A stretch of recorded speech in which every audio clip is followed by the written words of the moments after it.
And welcome, ladies and gentlemen. Welcome to the story behind the story, the 30th day of March. Oh, golly, very soon it'll be April, and ready to start planting our gardens. Are you ready to start planting? Well, planning to plant is a good idea, at least. And when you plant as you sow, so shall you reap. Ladies and gentlemen, as I announced yesterday, my guest today is supposed to be Kevin Annette. We're having a little trouble getting him on the line. As soon as he does come on the line, we'll bring him on the show. He's, without a doubt, he's a lightning rod. I pray every day for his safety, continued safety, for what he's exposing here is huge. Absolutely huge. We're talking genocide of innocent children, ladies and gentlemen. 50,000 plus innocent children in Canada. It's the story behind the story, incredibly. I tell you, here in Utah, and this is what I wanted to get into with him, and Utah is just, again, typical of so many places across this great country of North America, continent of North America. The Navajo Nation, the Hopi Nation, during the same era that Kevin Annette is exposing in Canada, there were the same modus operandi here in Utah, targeting these indigenous people. You know, I have no idea the numbers involved, but I have to tell you that it's a real story. I have some friends at the so-called Second Mesa of Hopi land in Arizona.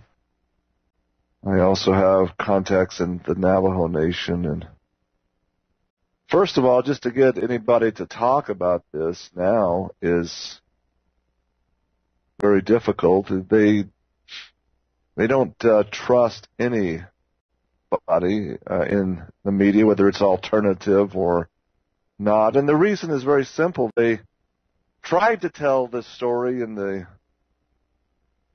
70s and 80s, and as they came forward, they had all kinds of problems as far as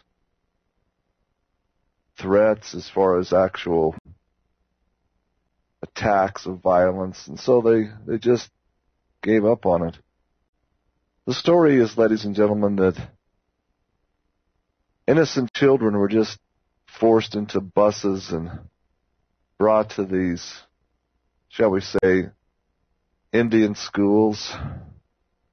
They did not come willingly for the most part. A few did, because their parents were already in the employ. They'd already sold out. But most kids, we're talking kindergarten age up through, early teens. We're talking even in a lot of cases preschool age kids, 3 to 4 years old, just barely potty trained, if you want to call it that. Many families lost many children, numerous children in this.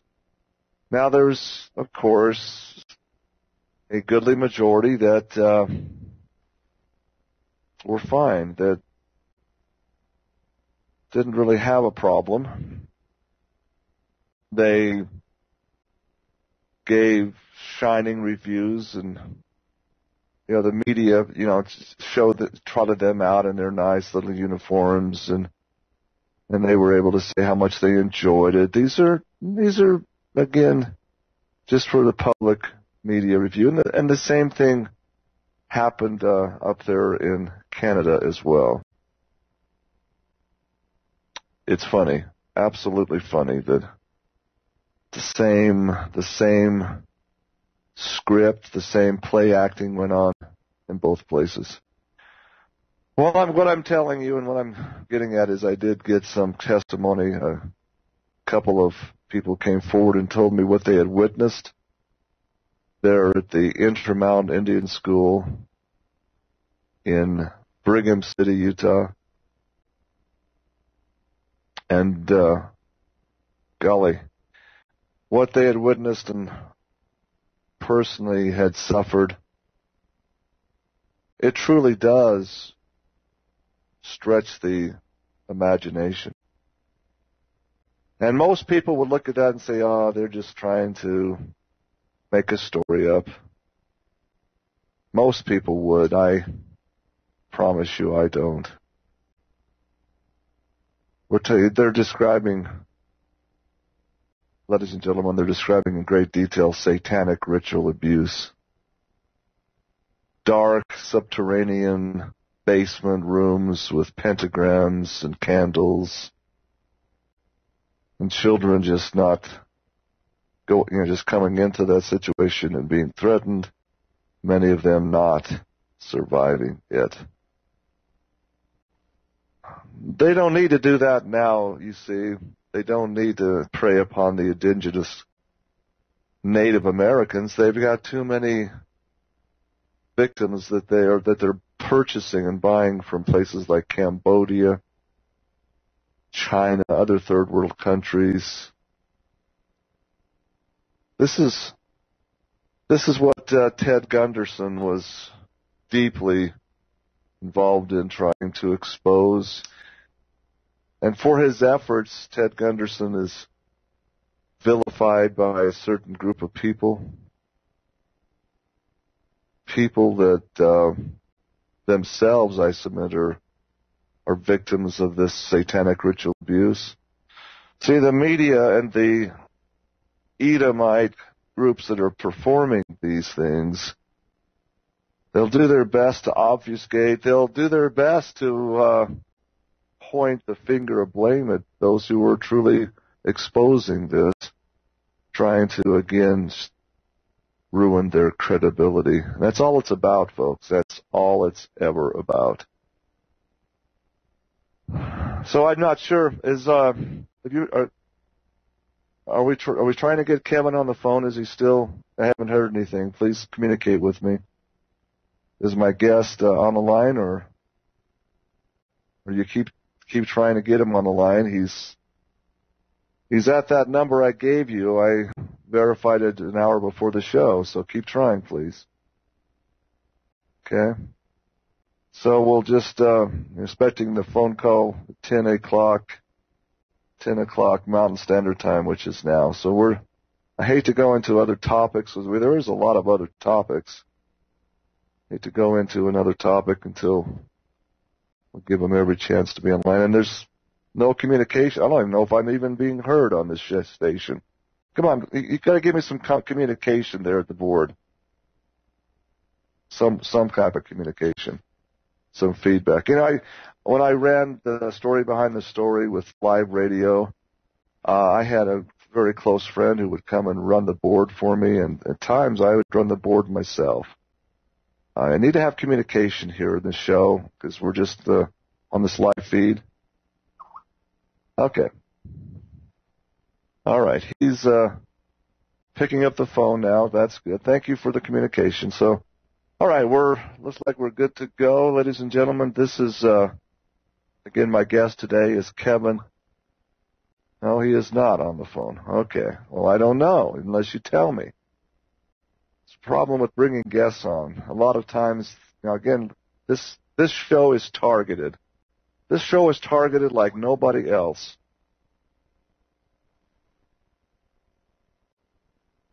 Okay, when you communicate, he's sent on the phone.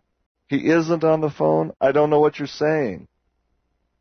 I mean, this is very frustrating when you can't even have anybody write correctly. It's very frustrating. Okay, he is not on the phone. Thank you. All right, let's go on. Let's go on to a different topic.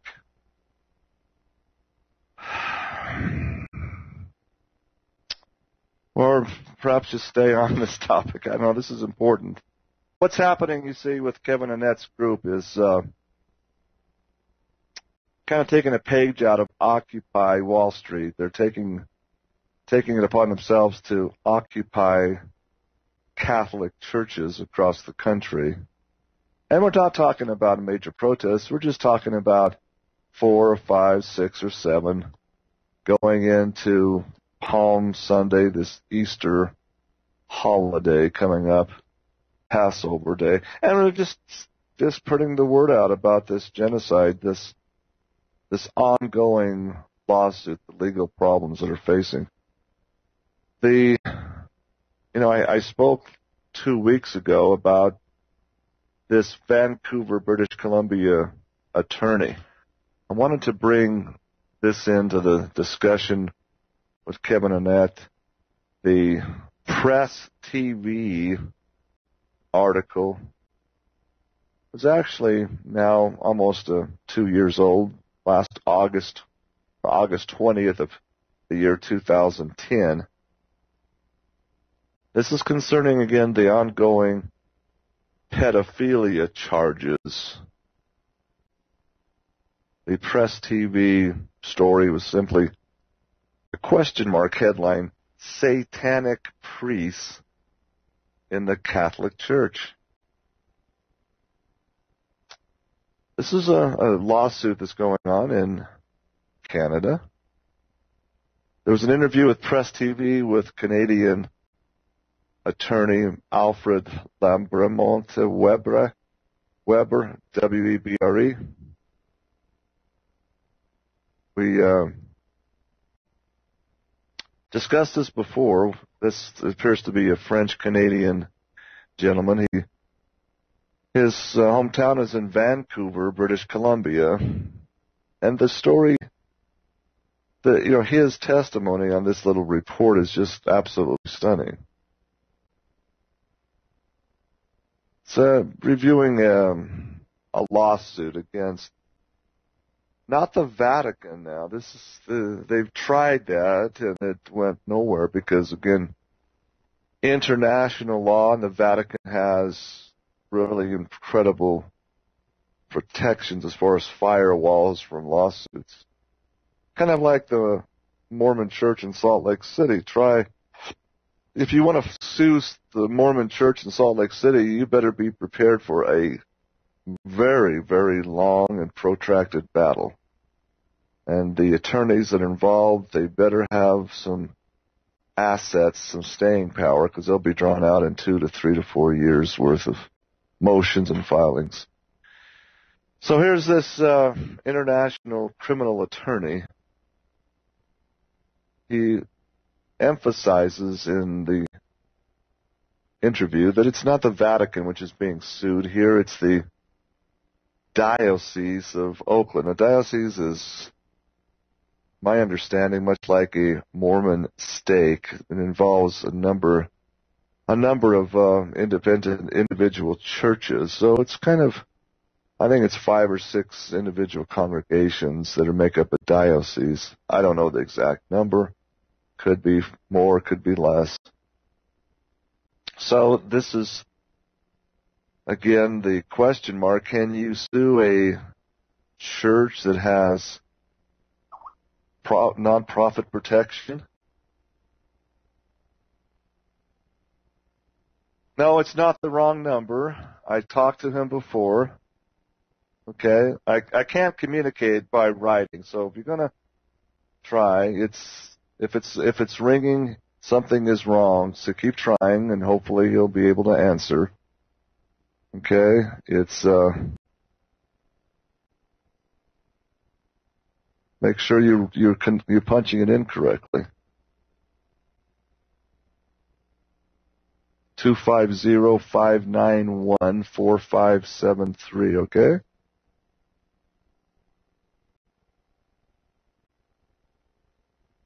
So, and by the way, if anybody's listening out there, Jeremiah Jourdain or others that are tuned in, they have connections to Kevin, have him call the station. We're trying to get a hold of him at that 250 phone number with no success. And hopefully he's okay. Ladies and gentlemen, I've had guests, not so much when I've been on the micro effect, but when I was on live radio, I have had guests that were scheduled that were so intimidated and they had so many problems that they refused to come, the last minute, come on the show. You know, there's really no freedom of speech when you're under such credible scrutiny. So, going back again to this interview with this Vancouver Canadian attorney, Alfred Webre. I assume this is pronounced Weber, W-E-B-R-E, Webre. So he's explaining that the whole lawsuit against this Oakland diocese has to do not so much with pedophilia, but by satanic ritual, ladies and gentlemen. Here's the exact quote from this article. You know, there is no dollar amount you can really put on the pain and suffering of these individuals, and this is really a war crime. Well, folks, the reason why I bring this into the discussion is when you systematically target tens of thousands of innocent children, and innocent little ones. I'm sorry, but I don't think that was that much problem was. I mean, that's equivalent to what's happening in the so-called Holocaust of Nazi Germany. You're talking, Ken, by Kevin Annette's analysis, and we're talking 50,000 plus children just in Canada, and it's not including what's going on in the United States, south of the border, right? There is no dollar amount you can really put on the pain and suffering of these individuals. And we're talking about, in Weber's case, the pedophilia of these individuals, the sexual predation. And this is really a war crime, he writes, or he says to Press TV. Here you have this major church, a major institution which has been committing a fraud against the children of the world, against the families of the world, and maybe a satanic organization in our midst. He uses the term maybe a satanic organization in our midst, and has committed war crimes against humanity, as that is understood under the various conventions. So there is no price here. When the question was asked to him, you say through Piper Press TV, the Catholic Church has paid millions of dollars to victims of clergy sex abuse. Now, will the extent of punishment here go just as far as defaulting? And so there's no price tag. It really, truly, it's not. It's again, public opinion. It's basically getting the truth out there, and the mainstream media, boy, they just absolutely ignore this story. It's a huge scoop. It's a huge story, but it's been ignored. A lot of alternative radio hosts ignore this story too. Why is that? Why is that? There's no dollar amount you can put on this, indeed. Quote, maybe a satanic organization in our midst. The attorney is alleging war crimes against humanity. Wow. What exactly was the intent, he writes, of Cardinal Joseph Ratzinger? We know he has Nazi ties from his childhood. Indeed. And that begged the question that Press TV asked the attorney, Weber, how now with such large numbers of lawsuits being filed against members of the Catholic Church, how would you assess its standing with thousands of worshipers around the world? Well, how about millions of worshipers around the world?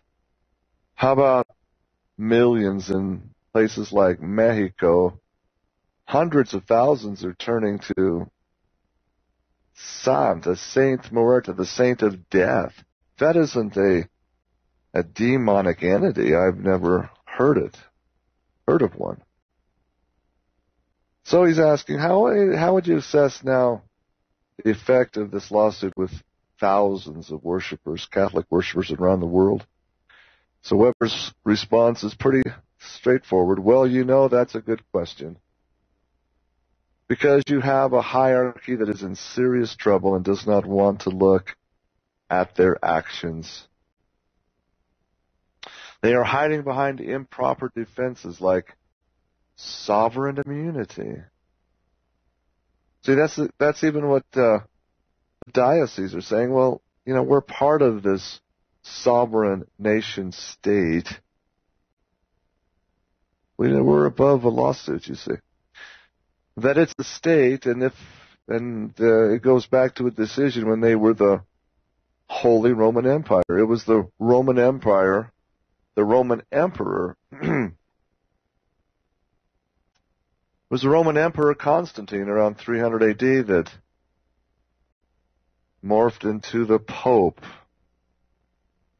That is historically what we have. We have the former Roman Emperor who's now in the Vatican in Rome. This is a historical fact.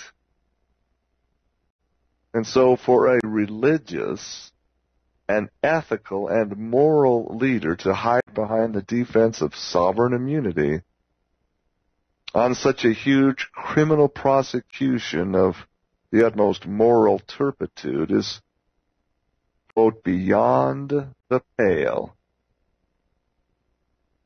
So whether or not the Roman Catholic Church will survive this crisis depends on how they are reacting. So far, they are not reacting well.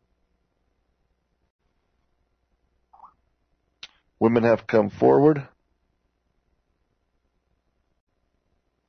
Women have come forward wanting to be priests, and they've been rebuffed. Quote, it appears as though Cardinal Joseph Ratzinger, the current Pope's signature, is all over the crimes that have been committed here, and as an attorney, I can tell you, quote, we have a big case of Satanism here with the Robert Picton cases here in Canada. So I would say that investigators should start looking at the Catholic Church as a possible, quote, satanic organization. Now my attackers they've been really sending a lot of emails and problems and questions. Those of you that follow my blog, WordPress, it's a WordPress blog, WordPress.com. A number of things have been deleted from my blog in the last couple of days. They have ignored my requests, formal requests for, just basically telling me who is getting these things deleted from my blog. I guess I should be fortunate that they're not dropping the blog completely. I know of at least 2 gentlemen who have had their entire blogs shut down, with complaints of a certain group of people that I'm talking about here. So,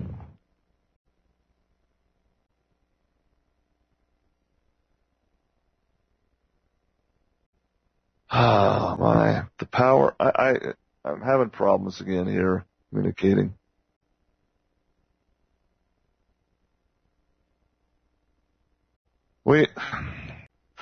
Maybe something's wrong with my computer. I don't know, but I'm getting so many different. Ah, man, it's just hard to communicate over this way. Yeah, I'm getting other Skype messages. Keep in mind, I'm just trying to juggle communications here, folks. Okay.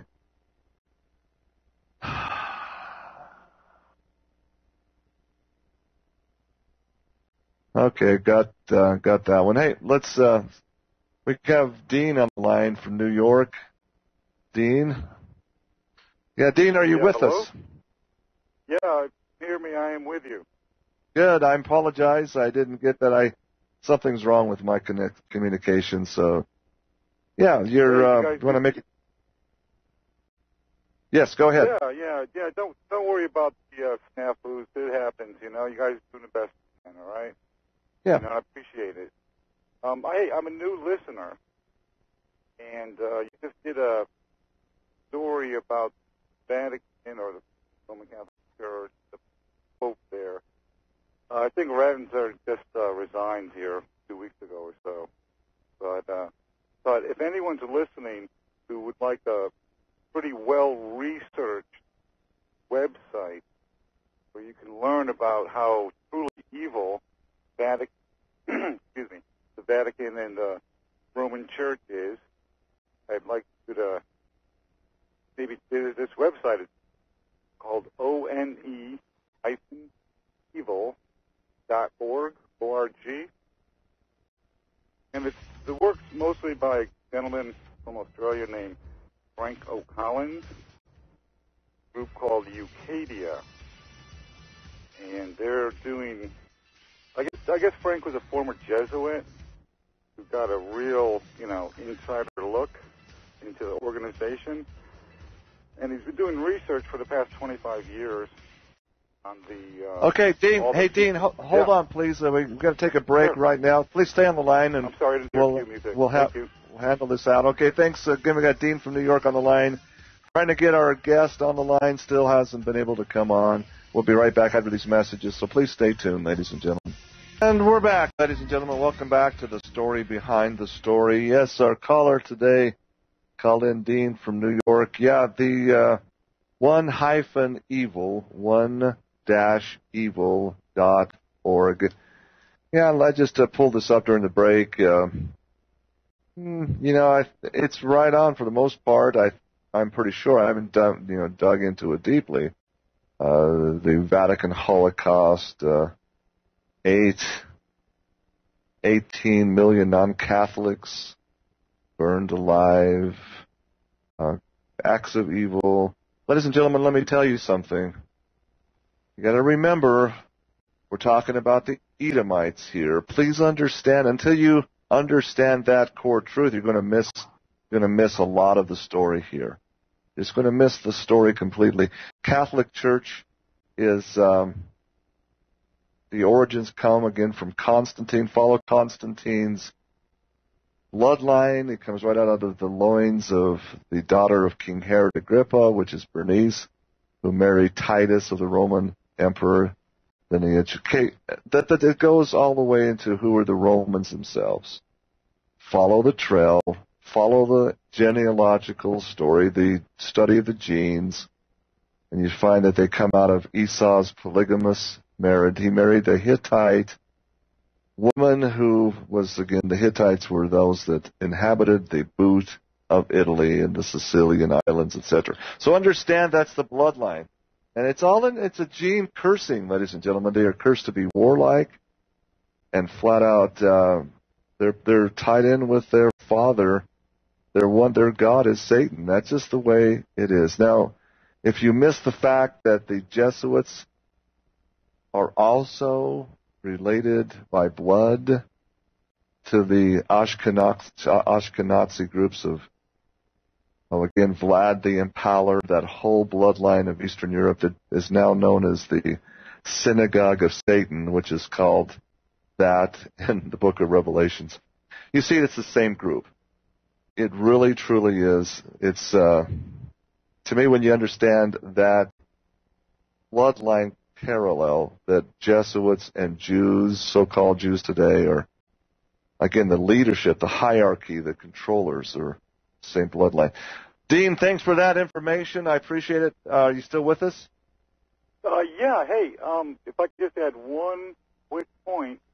Yes. You were talking about bloodlines and genes. Well, Yes. there was something that was called the CCR5 gene mutation, and if anybody's listening, do a little research into that. That's what put these people on top. They when they were able to mutate, they basically became invulnerable to things like AIDS or the flu, influenza, various parasitic infections. That bloodline, godlike, that's the bloodline you're talking about. And it was not so much because of an ancestral line, but because they ended up with that CR5 mutation that, bam, made them godlike on the planet, immune to disease. And I'll sit back and enjoy your show. Thanks for what you guys are doing. Thanks for calling in, Dean. You're right on point with that. I could do a whole 5 shows on that gene mutation. You're right on point. Great part to study. Ladies and gentlemen, good news. We have Kevin and Annette finally on the phone. Kevin, golly, I'm sorry we missed you earlier, but all's well that ends well, right? Hello, Kevin. Are you with us? Maybe not. Maybe, golly. Hello, Kevin. Are you with us? This is exactly why, it's very difficult to bring guests on, especially when you don't control the board. I don't have any communication. I don't know if Kevin is on the line. Very frustrating. Got to do better, guys. You got to keep me informed here. He dropped off. Oh, very good. Okay, try again, please. Oh, my golly.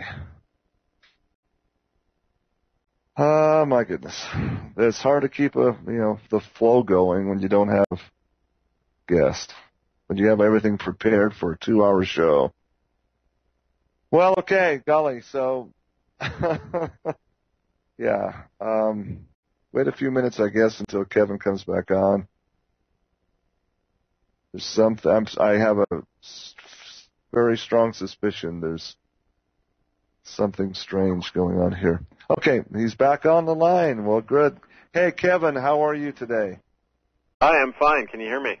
Yes, we can. I'm sorry we didn't hook up the first of the show. I hope everything's okay with you. Yeah, it's fine. Very good, very good. So, golly, give us the updates. Your organization and just about, the whole story is just so incredibly huge that I think a lot of people just, they can't put their minds around this genocide. Please give us an update. Yeah. Well, for people who know the work we're doing, on hiddennolonger.com, you can find a lot of this evidence I'll be talking about, first of all, for people who haven't heard this before.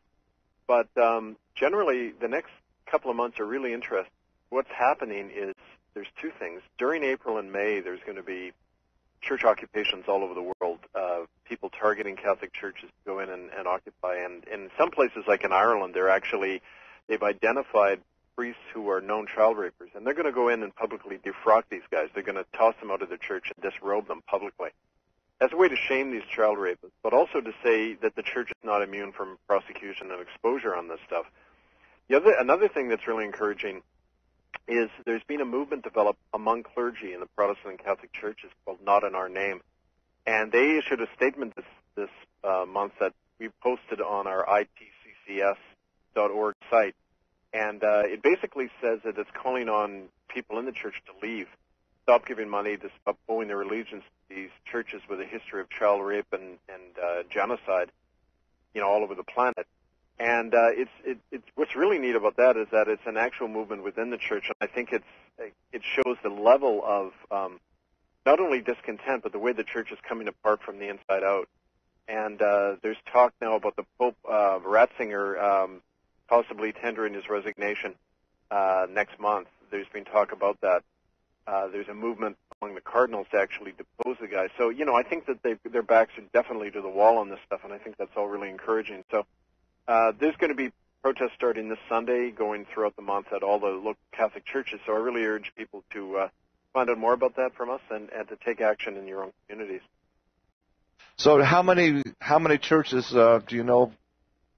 Or we're talking at diocese level or just individual churches that are being both. targeted here? These protests are happening in 20 cities in 5 countries, and but it's aimed both at the individual parish level, but also at the higher level, because as you probably know, there's this law in the Catholic Church which orders priests, bishops to cover up the rape of children and other harm done to them, not tell the police, not to silence the victim.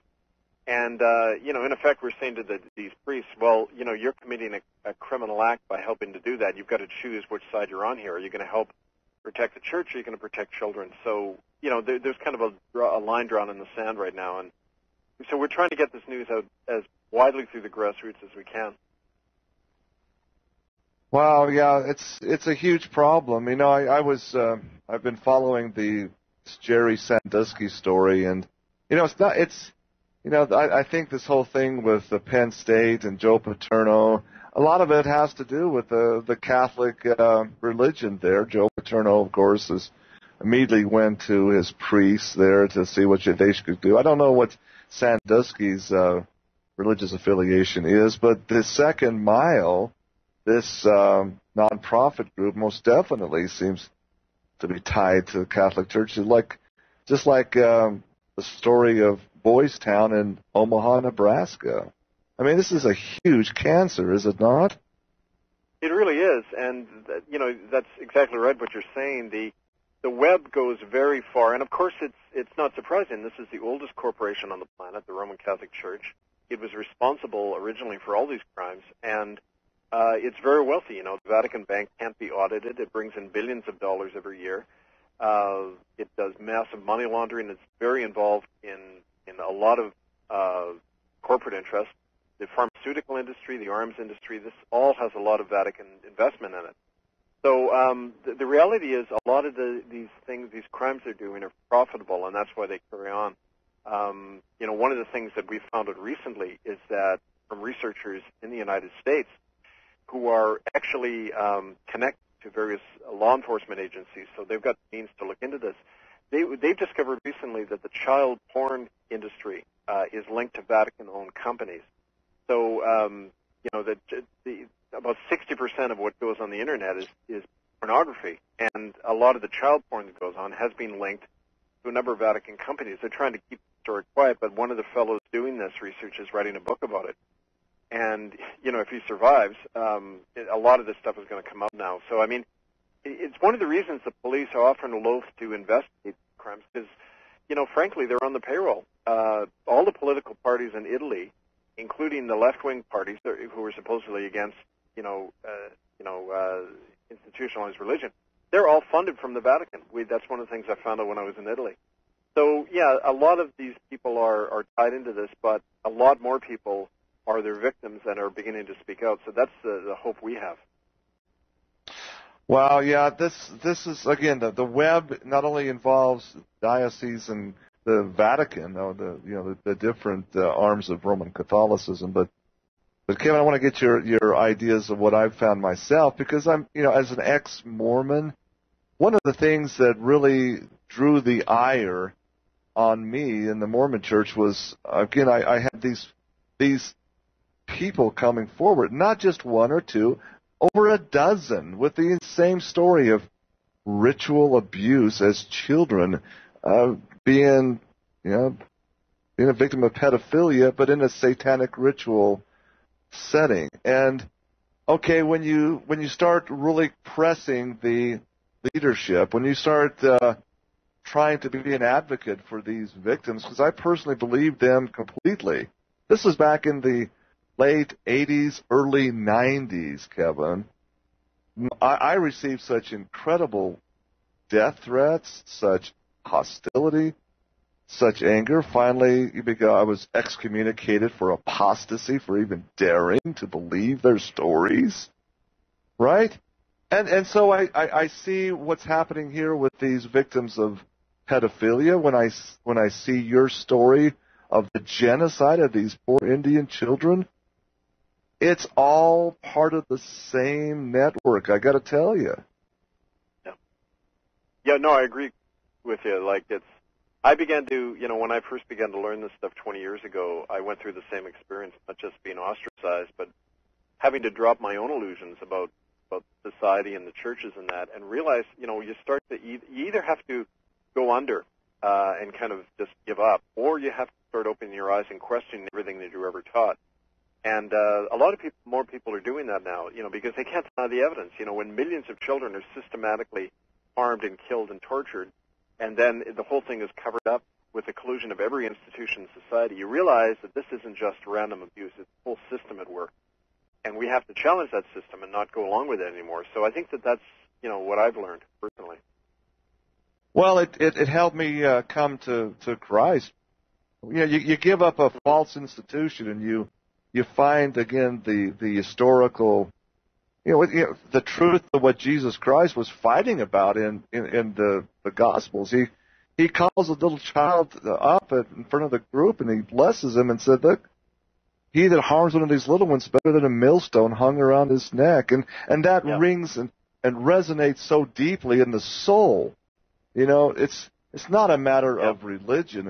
It's a matter of spirituality and doing the right thing to protect humanity. That's the way I take it anyway. Well, that's right. The whole thing about the mill, if people.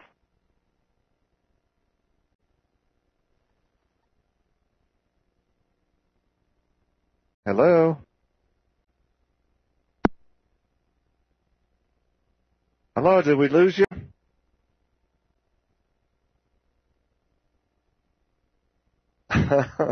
Oh, yeah, golly.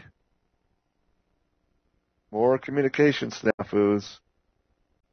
I don't know if this is, again, just on my show or across the board on the micro effect. But, yeah, he just dropped off. Very frustrating. This again, I've discussed this, who really owns the communication lines, the T1 lines, etc., even the cell phone communication lines, Verizon or whatever. And this is tied to this group of people, this Edomite core cabal. Okay, he's back on with us. I'm Sorry, back. we lost you, Kevin. Again. We're obviously being cut off from somewhere. But yes. Oh, yes. I was just about to say that, that thing about the millstone around people's necks. If we did what Jesus prescribed, we'd be doing that, church leaders. And I just mentioned that here on Vancouver Island, the Cowichan Indians told me that before the whites came, whenever anyone in their village would harm a child, they'd take that person out into the woods and you'd never see them again. And that's the old, kind of folk wisdom. You don't let anyone harm a child. You're ruining the next generation and destroying your culture. And, I think that kind of simple justice, I'm not prescribing murder, but I'm saying you got to do what you have to do to protect children. And frankly, child rapists don't tend to mend. They tend to stay who they are, especially when they're protected by society. Like here in Canada, it's under the law now. It's more of a crime to own marijuana than it is to rape a child. There's only a 1-year mandatory sentence for raping a child under Canadian law. Well, what does that tell you? It means it's okay to rape children under the law in Canada. I got to tell you something, Kevin. A friend of mine, we're exploring purchasing some land on Vancouver Island there at the area called Broken Islands. And are you aware of that beautiful part of the country? Yep. Yeah, the West Coast there. I used to work there. Well, there was a Native American there that I had talked with, and it's funny, because I was interested about the historical. There was a lot of Native American ruins there that date back 5,000 years, right? Yeah. And they have a story there about it's where the first humans or the first ancestors originated. It's kind of like it's a parallel of the biblical Garden of Eden story. Yeah. There, it's amazing. And there's an island that they said that the people that they had a Native American word for it that, like you said, abused a child would be taken there, and basically they were. It was shall we say, a capital crime. Well, it should be. Oh. What greater harm and crime against all of us than to harm our young ones?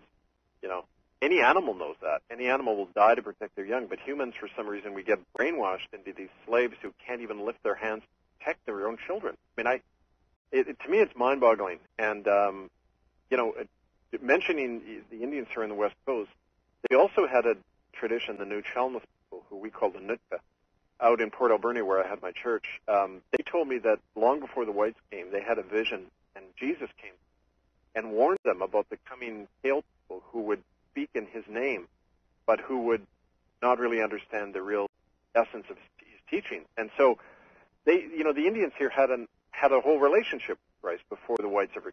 So we didn't bring them anything they didn't already know. In fact, I think we brought a bastardized version of their true faith. The Christendom and the religious interpretation of that. So I learned a lot among the native people here about that, and I think it's why they were targeted for extermination by the church. It was like a holy war against a different faith, like what happened against the Gnostics or any other dissident Christian group, right? That's how I'm seeing it now. So, I think this is a much bigger thing than we realized originally. Well, again, I looking at the Utah and Arizona indigenous tribes, you've got the Navajo Nation, you've got the Hopi Nation. I have some very special friends in Hopi land, as it's called. One gentleman in particular, you're right, he talked about a relationship with Jesus Christ, walking with him, literally walking with him. He's shared with me just exactly what you said, that, let's say it's a bastardized form of false religion. And here's a simple, you talk about a simple, humble man that he's put me in touch with people he knows that were victimized by these Indian schools. Specifically, they were forced to attend the Intermountain Indian School there in Brigham City, Utah. And I'm just touching the tip of a huge iceberg here, Kevin, as you know. I I tried to get some, shall we call, mainstream media attention on these stories. These people are absolutely telling the truth, in my opinion. There's no motivation for fabrication, okay? Absolutely none. And the horrific stories they tell, you're talking about a documentary film that's just, man, it's huge. Yeah. Well, I'd like to do a sequel to our film Unrepentant, which actually, we had some good news the other day. It's some community TV stations in the Pacific Northwest and Oregon and other places are going to start broadcasting it to over 1 million households. And this is really good news. If people want to watch it, it's right online at hiddennolonger.com. And you can watch the film and also read all my research there, too. Yeah, we had talked when you were on the show before, Kevin. You know what I'm talking about. This Intermountain Indian School is a huge keg in this whole thing. I really want to get into if you can stay for the next hour, I want to get into the people behind this. Your research into these, shall we say, experimental doctors tied to Dr. Joseph Mengele. This is a huge, huge piece of this puzzle. Yeah. Yeah, I just sent out a piece. Actually, it's posted up now on ITS.org. That's the International Tribunal into Crimes of Church and State, our website. And it's called Not a Fable. And it was just describing what happened in the local Nanaimo Indian Hospital, just a mile from where I'm sitting. And there was a Nazi doctor. His code name was Bob Armstrong. Now, there was a survivor of his experiments who wrote a book about it. She's living in hiding here in British Columbia, but she was, as a child, taken into a facility in Calgary, Alberta, where she saw his SS tattoo and everything, and he kind of took her under his wing and viewed her as kind of a pet, so she survived. But he disclosed a lot of stuff to her about how he had worked with Mengele. He had worked, been brought over under Project Paperclip, which the Americans and British set up to bring over a lot of Nazi doctors and rocket specialists like Werner von Braun and those guys. But they were very active, using a lot of kids from orphanages, Indian hospitals.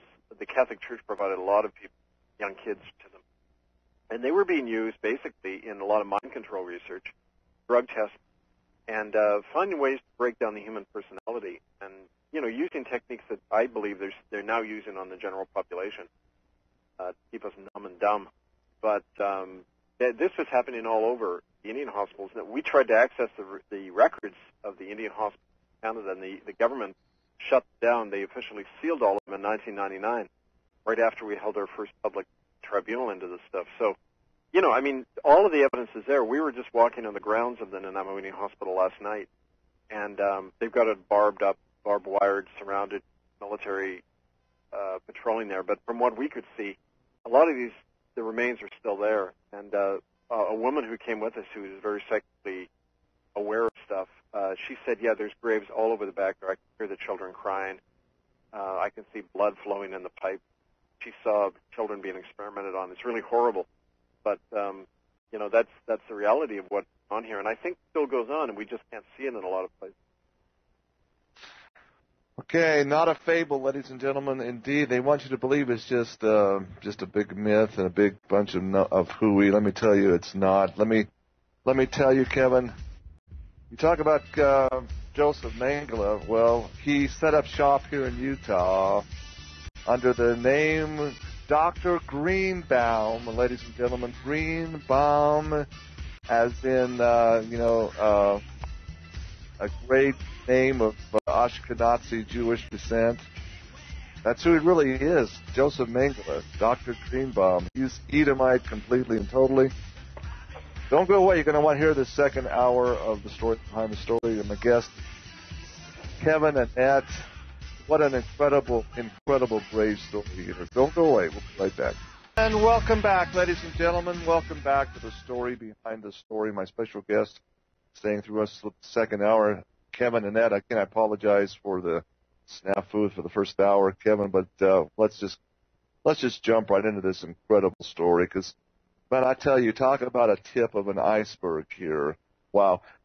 Your story that you've just written and just posted, just simply entitled Not a Fable. Let me just pull out the third paragraph, and I wanted you to comment on this. You wrote, quote, a Belgian student who had no particular loyalty to the Canadian myth did try to push the envelope once during the summer of 1995 when she was interning as a research assistant for a Carleton University historian who had access to government records. She doggedly connected the evidence and found that Canada and its American bioweapon contractors. I've done story after story on who these bioweapon contractors are, ladies and gentlemen. They're tied to AIPAC, the American Israeli Political Action Committee, and they're headquartered in Fort Detrick and out here in the Utah West Desert. The American bioweapon contractors had for years been testing out get this, race-specific virus that killed only Indians. The woman imprudently told her boyfriend about it, and unfortunately he had a brother-in-law who was an inspector with the Royal Canadian Mounted Police, RCMP. This Belgian lady vanished, and all her belongings perished in an unexplained house fire. Fill in the blanks on this, Kevin. This is a huge story. Well,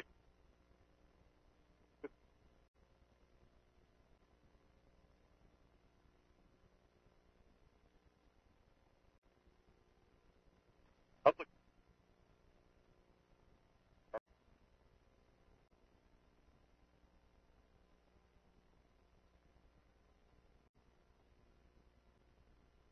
What a machinery.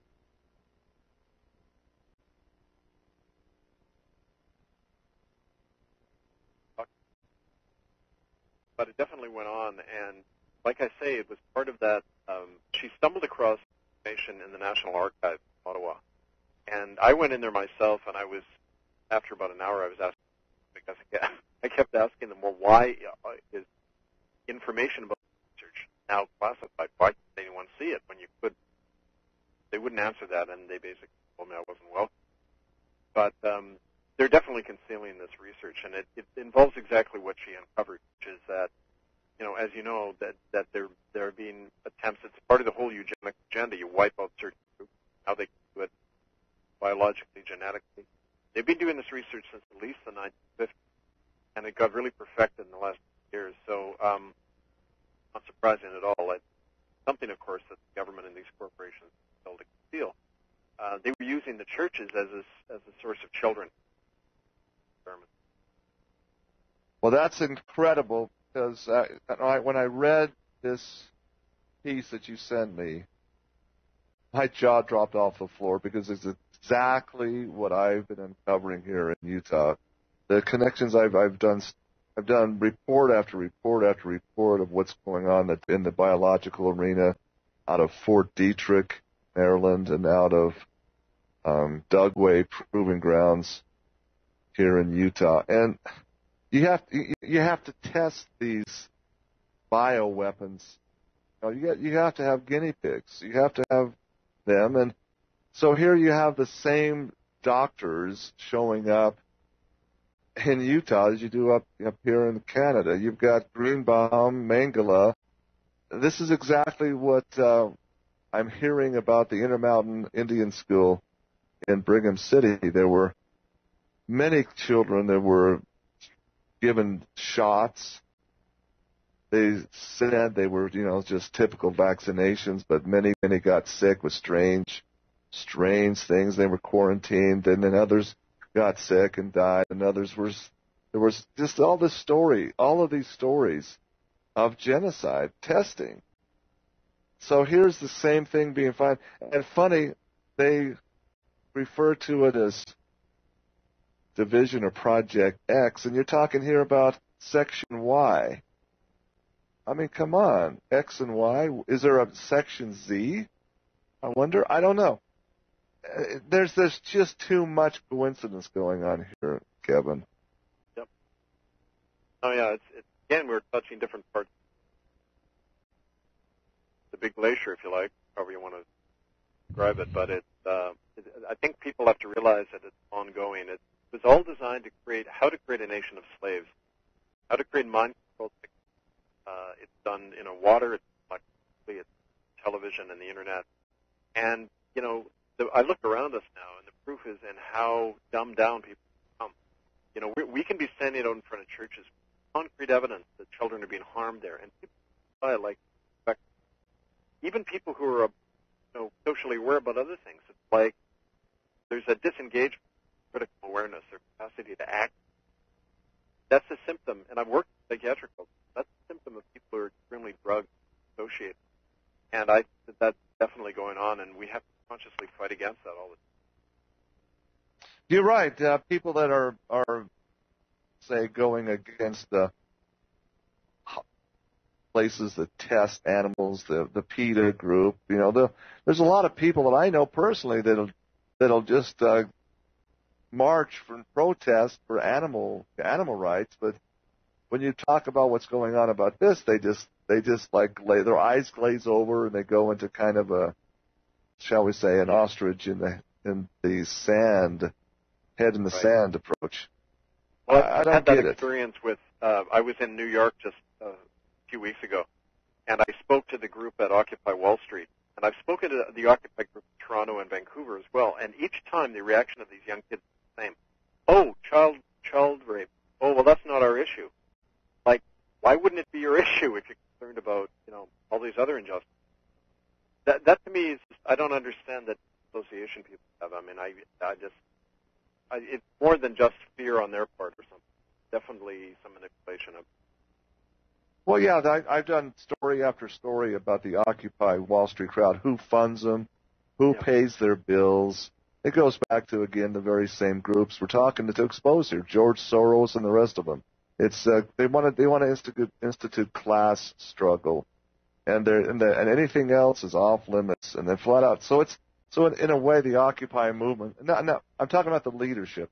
Yeah. The ones at the top. I think there's a lot of genuine people on the ground who are part of that who want to see change, but they don't understand who's really controlling the steam in the engine, so to speak, right?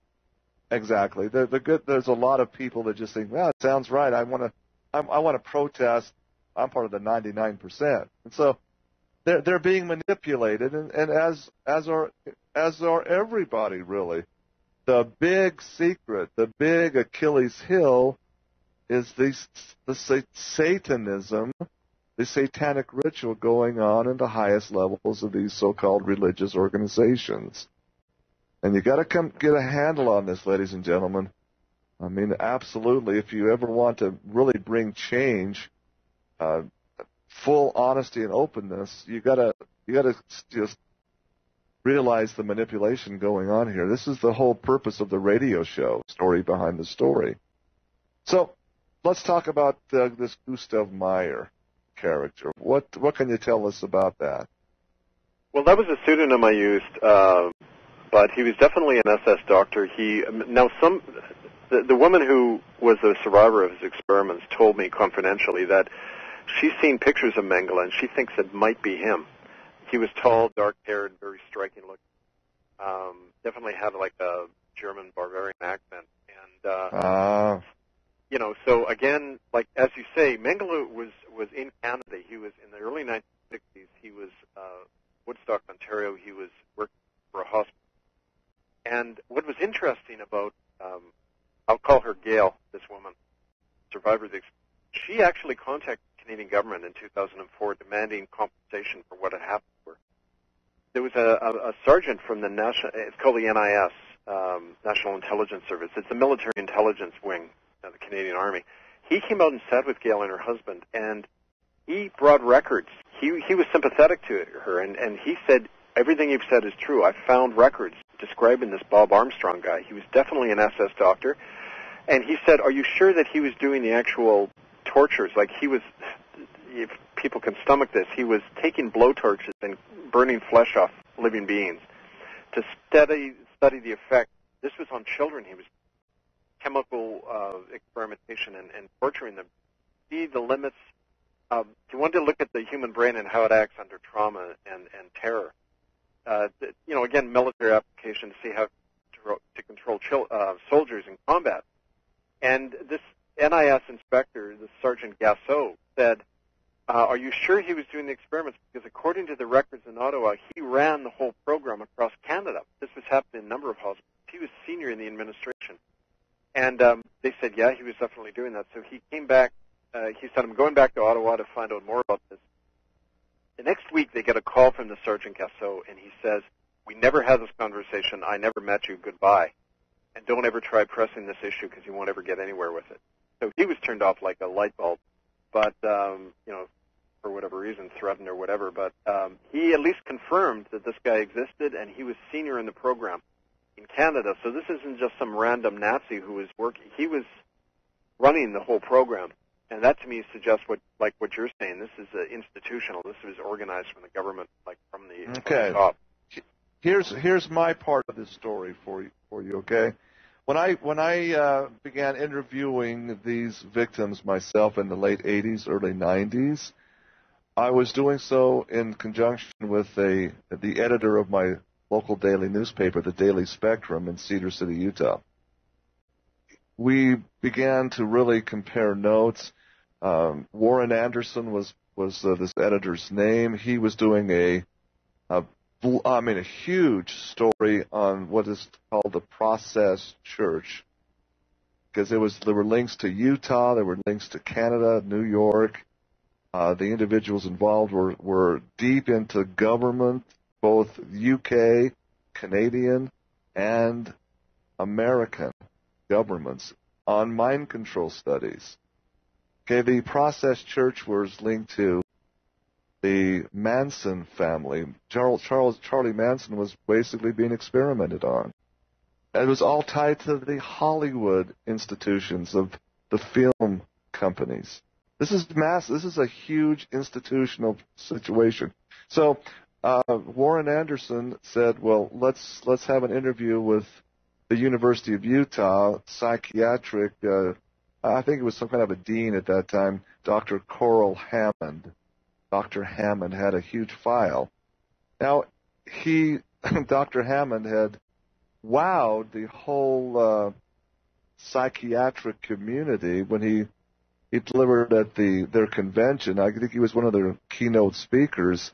He delivered something called the Green Bomb speech. Greenbaum.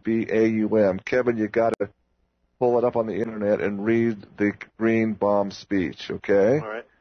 It's been completely kind of hidden out there. It used to be all over the internet. Now it's been pulled a lot of places. Pull it.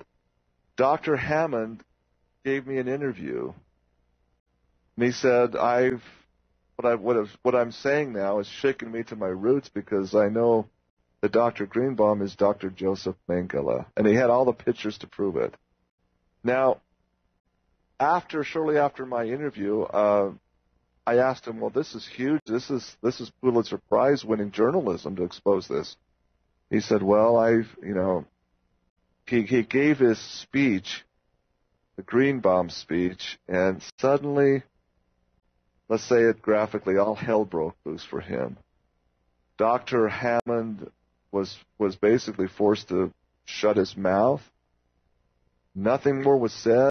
He wouldn't grant me any more interviews or phone calls. It was like shut up or die is what he told me it's best to do. This is how deep this story, and I know it personally because I was deeply involved in researching it back in the early 90s. Okay? So when we talk about, this, was he involved in Canadian? Oh, absolutely. And he got a perverse, he was hands-on because he got almost like he was so perverse he'd like to pull wings off butterfly type of mentality. He loved doing it himself, not just watching it done. That's right. Yeah, they were doing, like one of Mengele's big things in Auschwitz was trying to change eye color of twins for reason. And he was doing the same thing. Gail said that they were doing eye color. It was called the Lincoln Park Air Force Base in Calgary, Alberta, the Royal Canadian Air Force.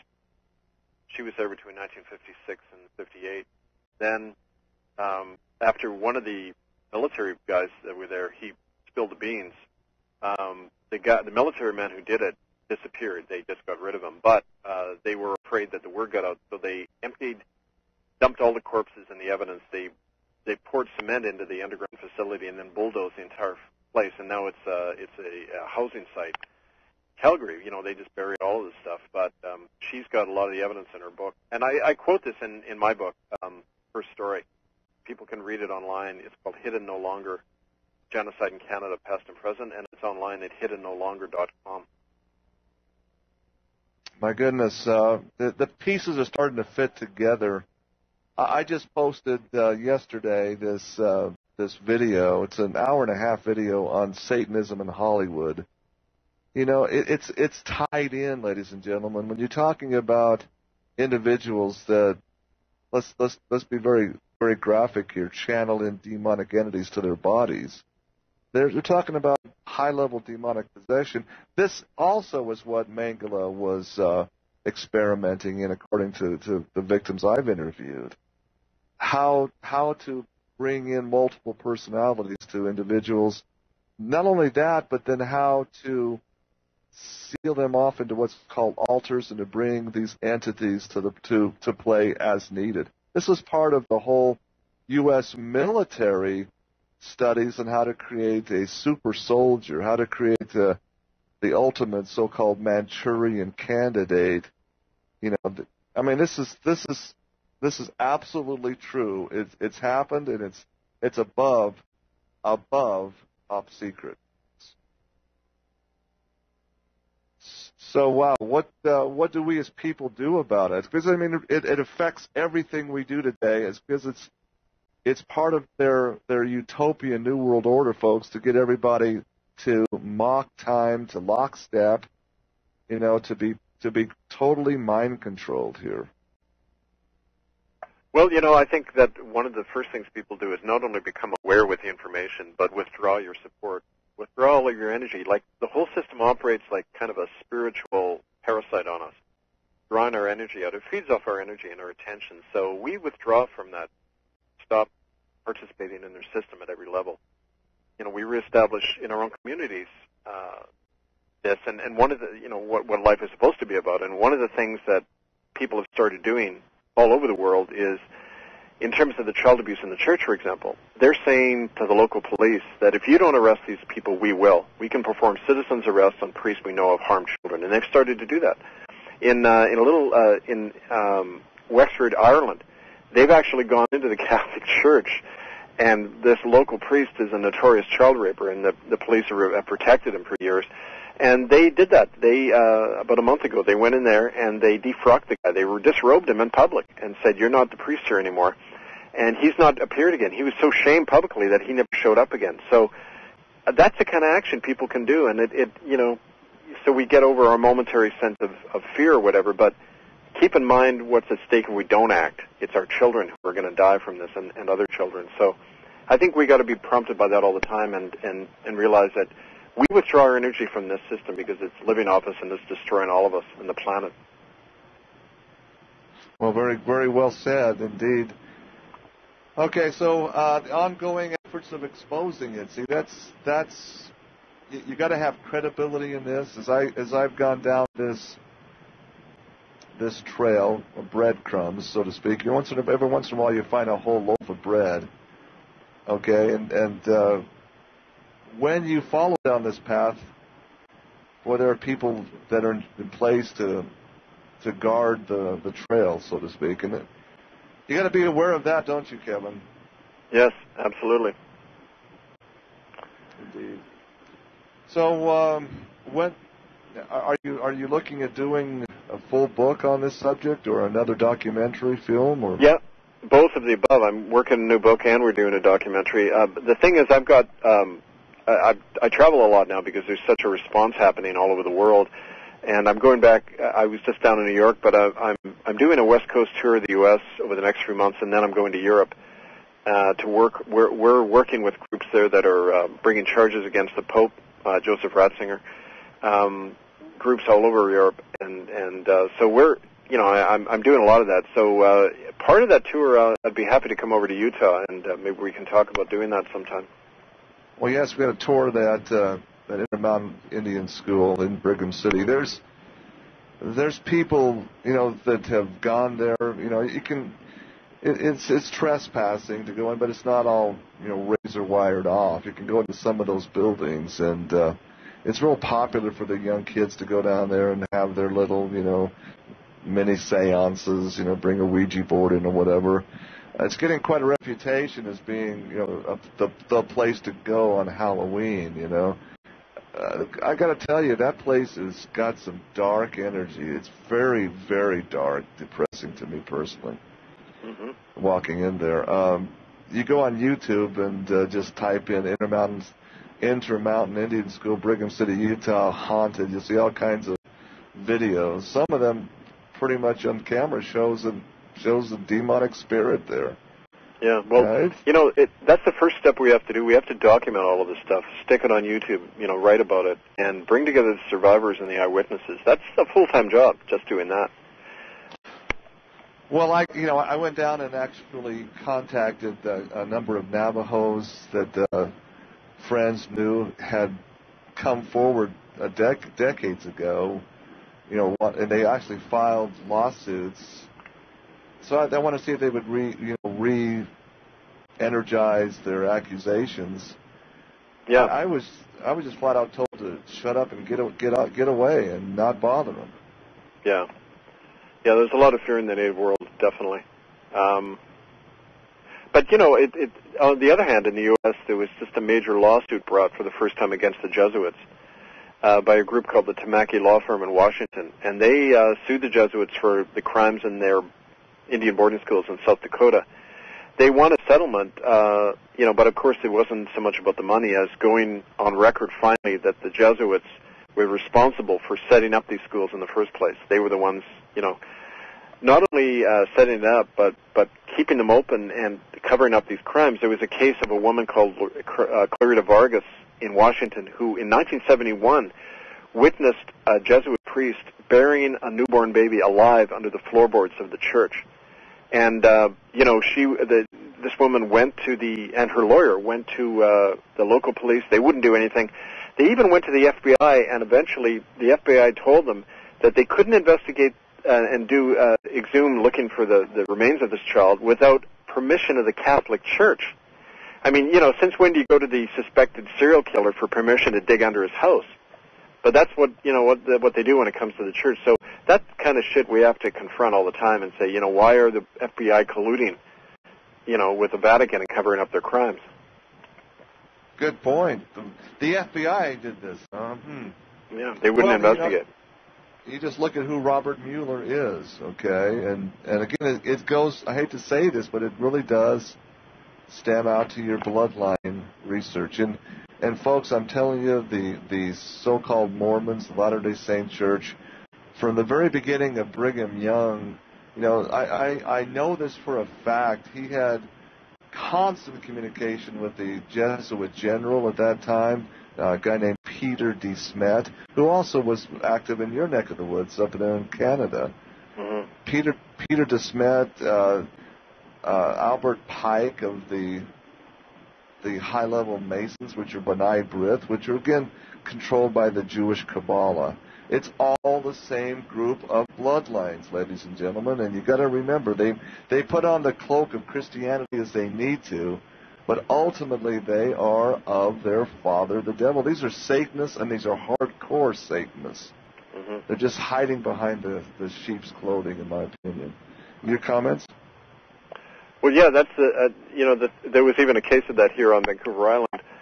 A book called Michelle Remembers, where there was a little girl, Michelle. She's a woman now, but as a little girl, she was part of a satanic network in Victoria, British Columbia.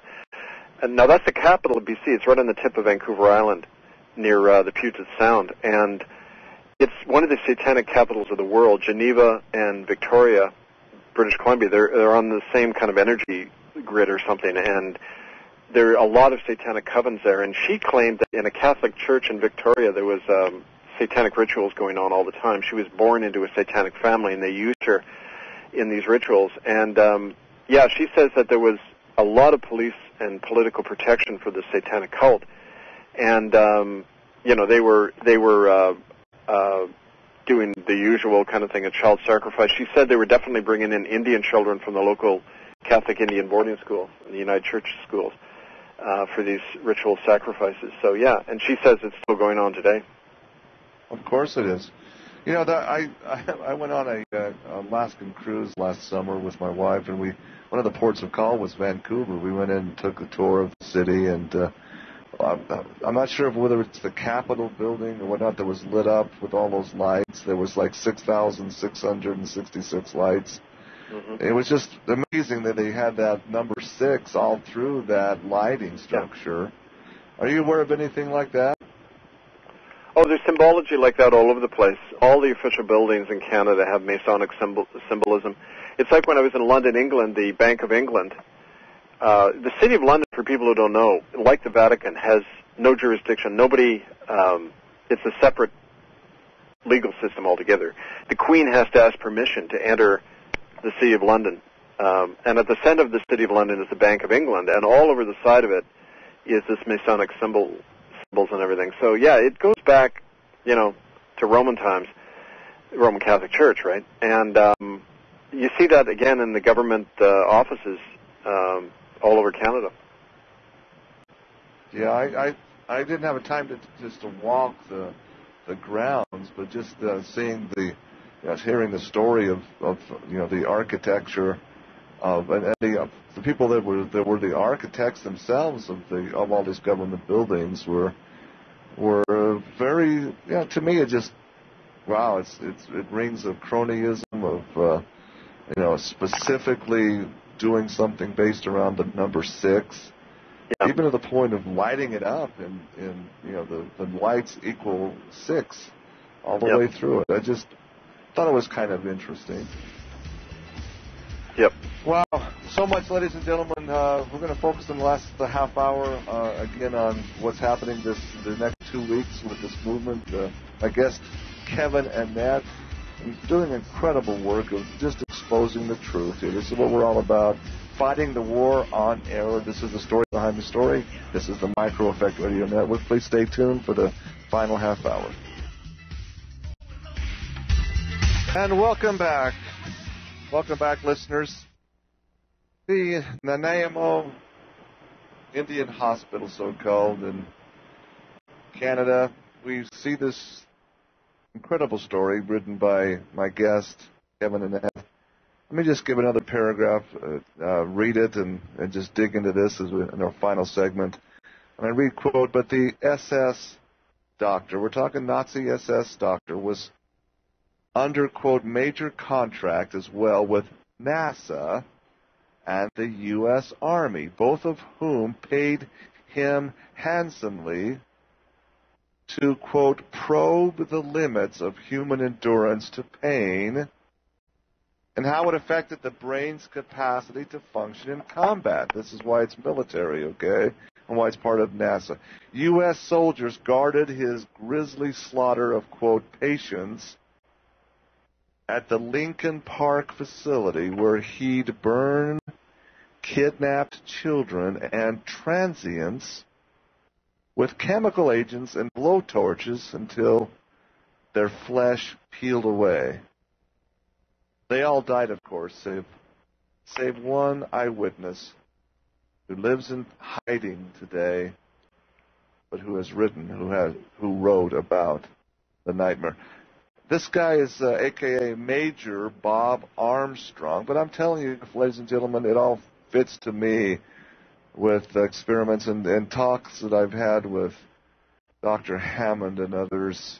This guy is none other than Dr. Joseph Mengele, who came to America under full protection of the U.S. Army, the secret treaty of Fort Hunt that brought these major criminals, factions, these scientists, so-called, gave them new names, new identities, and brought them in under U.S. government covert projects. Kevin, this is so multifaceted. It truly is. Here we have NASA now entering into the picture, and of course the U.S. Army. Now, again, let's go back to the Intermountain Indian School story here in Brigham City. The history of this school was built by the U.S. Army by funds. It was originally a prisoner of war camp for Nazi soldiers. Mm-hmm. Okay, it was Nazi officers primarily brought in here to this hospital, this camp, and then at the end of World War II, it was morphed into a hospital where they treated post-traumatic stress disorder victims, U.S. Army personnel primarily, who had cracked under the pressure of the Army until the 1950s when it was morphed into this Native American Indian training school. Isn't that just a strange morphing? Well, it makes sense from the point of view of how you're going to set up a system of genocide. I mean, for example, the American government's so-called denazification program was actually set up to identify those Nazis who would work with the U.S. government in the Cold War. And some of this is talked about in a book by Jim Marrs, The Fourth Reich, where he shows how a lot of the Nazi infrastructure was transplanted over to America after the war. And, for example, the guy who set up the whole kind of Cold War strategy, the CIA and the State Department, was the chief intelligence guy on the Eastern Front for Hitler. His name was Gehlen, G-E-H-L-E-N, Reinhard Gehlen. And Gehlen set up the whole CIA program in the 1950s, kind of to steer the whole country towards this kind of anti-communist hysteria that Joe McCarthy was just an example of. But what that did was it created a permanent war economy and society in America, just like Hitler had started. And the whole society was geared towards war. That's why America has to keep going to war all the time. It has to support its billion-dollar-a-day arms industry. And as part of that, you had to reprogram everybody to be militaristic and kill on command. And that was really the bigger agenda behind all of these things we're talking about. The Fourth Reich took root in America and blossomed. And, that's what we're looking at today. Wow. Yeah. I just recently, was commenting about. I'd invited a writer that wrote extensively about something called the JFK assassination and how it ties into certain organized crime figures that are tied to the nation of Israel. Now, in response to I offered him to come on the radio show, and he was very, shall we say, it wasn't just a simple, no thank you, I'm too busy, or, no, he proceeded to blast me that my beliefs were not consistent with reality, basically saying I was leading people astray, yada, yada. And that led me to question, why would he doesn't know me, I don't know him, I just read his book, but he changed his middle name from Bernhard to Collins. And I've done because we're talking about the Collins family, or the epicenter of the satanic ritual abuse. Why would this guy change his name to Collins? Are you aware of anything with that? No. I hadn't heard about that. No Collins showing up in any of these storylines. I mean, there's the study of the mind control through this Dr. Gottlieb in Montreal. That parallels here too with what's going on with Mengele. But again, that's probably outside the scope here. No, you never know. I mean, these things are all connected ultimately. It's just a matter of digging deep enough. It would seem, yeah, because it really is truly a satanic ritual cult. So you got the residential school, so to speak, this United Church. Now, how is the United Church? Is it Protestant or is it Roman Catholic? It's Protestant. It's the largest Protestant church in Canada. It was formed when the government actually set it up in 1925, and the Presbyterians, the Methodists, and the Congregationalists joined. Some of the Presbyterians stayed out because they didn't like the idea of the government setting up their church. But the United Church had a lot of government backing from the beginning, and they, for example, when the news first started coming out, after I started going public with this stuff in 1995, the RCMP announced they were going to investigate themselves, investigate the residential schools they had helped operate. And they released a report about these schools, but in the report, only one of the 5 West Coast United Church residential schools was even listed. So they went out of their way to support and cover up, these crimes, and even to pretend that a lot of these United Church schools didn't exist. So, you've had that kind of collusion from the very beginning. See, that's, again, I guess what I want to make the point, it's not just the Roman Catholic per se, but it's these agents that are seems like they're disconnected, but when you really dig deep, you find, oh no, they're connected by bloodline. They're connected by agenda, folks. That's the big secret here. And so, yeah, the story continues. This fellow who you just called Charlie George, my golly, just before Section Y, so named, closed down in the spring of 1970. Have you actually found the gravesite? We know where the graves are. We're going to be doing some more work on that. We've actually, in Eastern Canada, I've been working for about half a year at the oldest residential school in Canada, set up by the Church of England in 1832. It's called the Mohawk Institute. And the Mohawk elders there invited me in. We did ground-penetrating radar surveys behind the school. We found graves. We've excavated a few of them. We've found human bones. That's been confirmed. The Canadian media totally ignored the story, which is probably the most important story in decades, and yet it was totally blacked out in the Canadian media. This is all posted again at itccs.org. You can read about it there. But it's proof that, yeah, the remains are there, and we're taking that evidence to international human rights courts. We're going to try to bring charges against Canada and the Catholic and Anglican churches for all these crimes. So, it's kind of like, what's amazing is the truth is out there more and more, and yet people start denying it more and more. That tends to be the response. Indeed. Well, whatever we can do here in Utah, I don't know how to get the trust back of the Navajo and Hopi victims. They've been through the so-called ringer. I don't know, maybe they were given under the table cash settlement to shut their mouths. I don't know. They were, yeah. They have to. When the money is given out here in Canada to survivors, it goes along with a gag order. And it doesn't mean people have to be silent, but they know that they're going to be charged if they don't, if they start telling about this stuff again. And their own leaders, the government-funded Native leaders, are the main ones who've been blocking the story from getting out.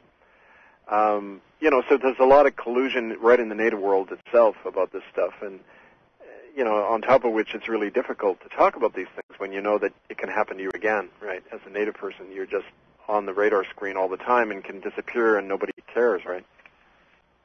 Well, my Native American friend, when I asked, I said, why won't they talk to me now? Why won't they go on camera and go on record and, of the atrocities they had? And he just kind of clicked his tongue. He says, well, after they initially did and they filed this lawsuit with an attorney, he says, I know their attorney got very wealthy, basically moved out of state. He has a huge property now. Basically, he's not even working. He's so wealthy. And he says, I know a lot of people that came forward within a year were driving brand new pickup trucks and had new places. And they were never talking about it anymore. And so the general feeling among the Indians is, they were basically prostituted out. They were paid off to shut up. And well, that happens, But then I have a good example of that. A friend of mine, Harry Wilson, he was a survivor of the Alberni residential school. He saw children killed there and everything. And they gave him some money early on to quiet him up. It was almost $200,000. Well, his so-called friends and family blew through that money in about 6 months. Harry's now homeless again, living on the streets of Vancouver, living off what he can get out of garbage cans, recycled bottles and that. And he's in very bad shape. He's dying very quickly. And yet he was given a couple of $100,000. But what good did it do him, right? He's worse off now because he's legally gagged. People just used him and threw him away. I mean, that's the fallacy of going through the court system and getting money for this. It doesn't heal anything. And just, it protects the perpetrators and silences the eyewitnesses, which is what, the system's always done, right? Yeah, and that's exactly what my Hopi friend told me. He said, the people are angry at you because you're white-eye coming to exploit them. It's the old racial thing. They saw, sure. And they just basically want to just leave it alone and let it heal. But like I said, it's ongoing still, and it's just in a more covert manner, though. They've utilized the mind control techniques. Mengele, and look, I'm going to be very bold and this brass here because I asked this question to Dr. Oral Hammond. I said, why is the LDS Church so deeply involved in this and the studies, and why, people listening to the show, it's not just me saying it. There's a memo that was put out in 1989 by one of the counselors and the presiding bishop. He was first counselor, Glenn Pace. Glenn is in Glenn Pace, Pace.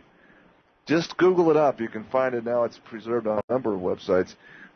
Presiding Bishop Glenn Pace wrote a memo in 1989 it's an internal memo to the governing leadership of the Mormon Church, the Strengthening the Members Committee, as it was called then. President Boyd K. Packer, who's still alive, this was his committee. The story outlined completely the investigation done by this presiding bishop, one of the so-called general authorities of the church, concerning ritualistic child abuse. Now, Bishop Pace was so distraught because nothing was happening. He did the cardinal sin in Mormonism. He leaked this to the media. He sent this to my editor friend. He got a copy which just happened to coincide with the research I was doing from the same time period, from 1989 to 1991. And it was so incredibly timely, as I said, oh, wow, the church leadership of my beloved Mormon church are very much aware of this. It's going to be exposed now, because I was under the impression it was just some Satanists that had infiltrated my Mormon church. I loved it dearly, and now they would be exposed and it would be cut out. It would, come to justice. Now, what happened was just the opposite. It became an investigation to see how to best keep it covered up. You're right. That's how the churches all operate. Well, they're corporations. That's what a corporation does in damage control, right? Exactly. I'm sitting here, okay, even to the point, see, what Bishop Glenn Pace wrote, and after it came public, he really went kind of gagged. He went silent after that. Wouldn't really interview with, I tried to talk to him myself, couldn't get an interview. But what he said in his paper is so incredible. People's memories of this abuse were surfacing after going to the LDS Mormon temples and their sacred endowments and seeing how the so-called executions of the penalties. Basically, you swear that you would keep a secret, or you would cut your throat, or open up your breast, or open up your bowels. There's 3 specific occultic, ritualistic ways of death, right? People were coming in and going in and receiving this in their conscious state, and this was causing flashbacks. One minute they'd be totally fine going into the endowment, then they'd be curled up in a fetal position, having full-blown body memories of what they had not only witnessed, but been a part of in satanic ritual abuse. This was a core issue that Dr. Hammond was talking about in his Dr. Greenbaum speech. Okay? So, wow, what do you think would happen? They changed the sacred endowment to take away these executions of the penalties, so people wouldn't be having flashbacks anymore. Yeah, better.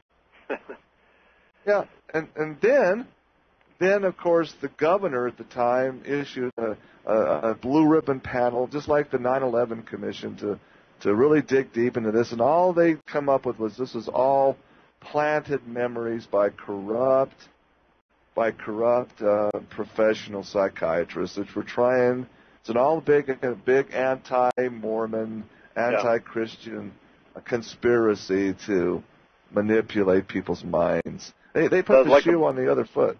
Yeah, that's like what the Pope says now, that this is a big anti-Catholic tirade to try to persecute the church. I mean, what horseshit, I mean, this is the birds coming home to nest. They can't evade justice forever, and so everything you're saying is so familiar, because it's what I experience in the United Church, what I see every day in all the churches, and they're all tentacles of the same octopus, as we know. And in terms of reaching the Native people, I would really urge you to, I don't know if this works for you or not, but go into younger Aboriginal people who aren't as brainwashed, and a lot of them are the ones who support my work. And when I do make it out to Utah, I can hopefully talk to them and try to link everybody up with what we're doing around the world, because that's what counts in this, that we're united in exposing those people. They're the minority, not us. Don't forget. The criminals are the ones who have a lot to account for. Well, in Utah, Kevin, there's no. I got to say this from experience. There's no more. There are good people than the Mormon people, but there's no more abjectly brainwashed people either. They are just flat out walking around in a kind of a mental stupor. They just don't want. They'll never believe that their church could do anything like this and be a party of anything like this. Yeah. You talk about, my goodness, which leads me to believe simply that the Mormon Church is involved in huge brainwashing experimentation ongoing today. And well, one of the problems when you're in religion is you're told not to think for yourself, to trust somebody else with the truth, and not to trust your own truth. And that's what any society needs if they're going to dominate the majority of people. They've got to say truth lies somewhere other than in yourself. So we have to just stimulate that in people and say, you can know the truth. Your own child is at risk in these churches. Don't let it happen. I mean, it's that simple, right? Indeed. There's a great book out, too. I want to just put this out to my listeners again, and even to you, Kevin. It's The Sins of Brother Curtis. This is a book that just came out recently. It's the whole story of a known serial pedophile named Frank Curtis, who was preying upon these young Mormon boys in wards, which are basically, your parishes, right, in Catholicism or other churches. These Mormon wards, this pedophile would the most horrific stories, and so the victims finally came out and united. This is in the state of Oregon and southern Washington state. And they sued the Mormon Church because first of all, it was shown that the leaders knew his pedophilia because it was brought to them in certain other cases, yet they put him right back into position to keep doing it. Mm-hmm. Yep. Okay. And yep. It's an incredible book because the story just explains the truth that the Mormon hierarchy began doing everything they could to obfuscate and to cover it up, a la the Catholic Church pedophilia. Mm-hmm. Amazing. You can't sue us because we have protection, separation of church and state. We are above the law. We can't even give you documentation to support any allegations. This is the whole legal battle story here. 5, 6, 7 year legal battle, for heaven's sakes. Rather than just coming up and saying, yeah, we got a problem. We better truthfully try and solve it, make sure it doesn't happen again, and keep our children safe. You think that would be happening in a Christian organization, don't you think? Well, children wouldn't even be harmed in the first place in a Christian organization. But, I mean, in these churches, it shows their spirit is Antichrist. If you're against children, you're against Christ. I mean, it's that simple. Good point. So, yeah, it's ongoing. The Mormon influence, again, the history of Mormonism in Utah and even in early Illinois, Kevin, you see a very, very strange connection to Catholicism. The Mormon temple in Nauvoo, Illinois, when the LDS people left Illinois into Nebraska, winter quarters there in Nebraska, then on to Utah, certain individuals stayed behind to try and liquidate the possessions and assets of the Mormon Church, and the only people that really came forward to buy were the Catholic Church. Mm-hmm. Yeah. How did that happen? The Nauvoo temple was originally to transfer by purchase to the Catholic Church, and I know this because my ancestor was the trustee, was trying to make this sale happen. Okay, and this Jesse Strang of the Strangites came forward with a document that showed that Joseph Smith had transferred it to him upon his death. It was basically a title possession. So that stopped the sale, and then suddenly it was a very mysterious fire that if the Catholic Church couldn't own it, or the Mormons couldn't own it, it would just be burned to the ground. So it was burnt inside. Part of the story Kevin or Annette, my goodness, real quickly give the website out again where people can come and get more information. HiddenNoLonger.com and itccs.org. Also, you can contact me at Kevin_Annett, ANNETT at hotmail.com, and I look forward to hopefully seeing you soon when I come down the West Coast. Please do, Kevin. And ladies and gentlemen, if you have money that you can spare to help Kevin in his expenses, please, this gentleman is doing the work of the Lord. I'm telling you, it's the Christ consciousness is burning bright. Please help him out financially if you can. Thanks, Kevin. God bless you, sir. Thank you, brother. Same to you. Talk to you soon. Be in touch. Look forward to seeing you. Bye-bye. Have a great weekend, ladies and gentlemen. We'll be back Monday, God willing. Remember, keep fighting the war on error. Keep swinging the sword of truth. You have a great day.